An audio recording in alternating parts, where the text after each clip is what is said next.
Welcome back to China X, Part 2, the creation and end of a centralized empire.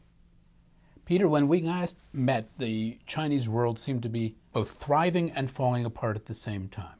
100 schools of thought, many of which are still read today, and states warring one with another. Right. One could imagine China existing for a very long time, or this place that we now call China, as a series of quite small, disputatious political entities. But that's not how it turned out. What happened?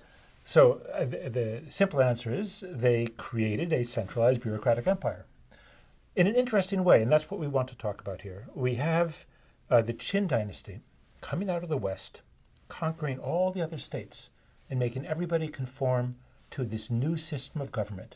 No longer this confederation of feudal aristocrats, but a centralized government which sends its officials to govern the land, to take taxes, to guide the military, and so on.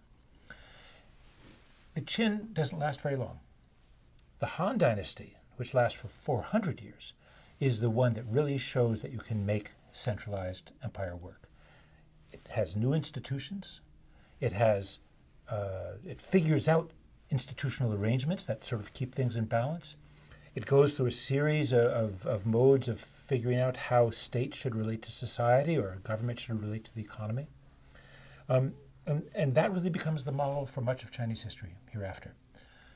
Now, the interesting thing for people who know a lot about contemporary China is that this period, particularly the Qin, turns out to be very important to the founding of the People's Republic too. The Qin emperor, Qin Shi Huangdi, the first emperor, the self-styled first emperor, was famous for not only unifying, but also for suppressing disputatious scholars, burning the books and burying the scholars alive.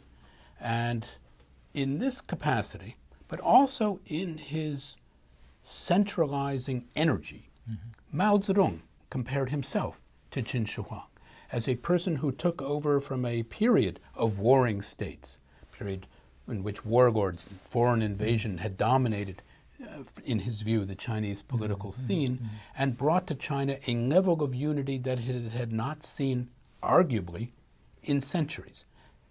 On April 5th, 1976, there was a demonstration in Tiananmen Square in support of the memory of the now deceased Premier Zhou Enlai, in support probably of the political aspirations of the soon-to-be purged Deng Xiaoping, in which people held high banners saying, "Down with Qin Shi Huang." Qin Shi Huang had been dead a long time, 2,000 but years, Mao Zedong was still alive, and this equation of two brutal and brutalizing and yet in many ways effective founders, this connection was made well into the 20th century. Now, you know, we're going to talk about how this was accomplished in the 2nd and 1st century BC, going on into the 2 centuries AD. But the fact of the matter is the Han eventually falls apart.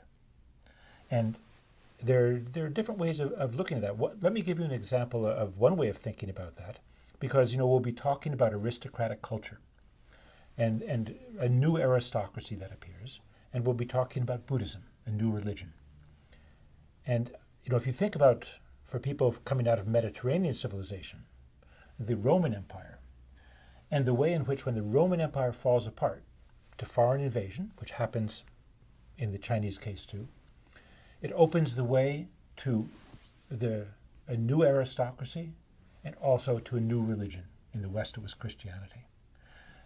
That seems to very, very much a parallel. But I think there are also ways in which we can see parallels to the modern age as well. Well, today the fastest growing religion in China is?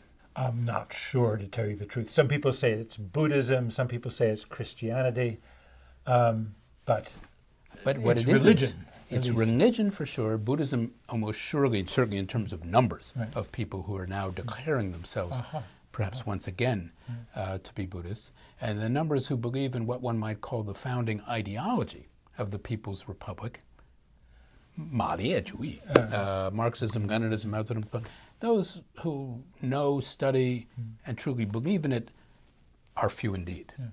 You know, one of the questions that I will have for you as we go on into this part of the course is the way in which the relationship between government and society changes over time. It changed in the Han Dynasty through various modes, and it seems to me that there have been tremendous changes today as well. And when we come back in our office hours, one of the things we want to do is give you a chance to think about some of the things we can learn from this period of the first centralized empire and its demise, and how they bear on later Chinese history. In any case, welcome to part 2 of China X, the creation and end of centralized empire.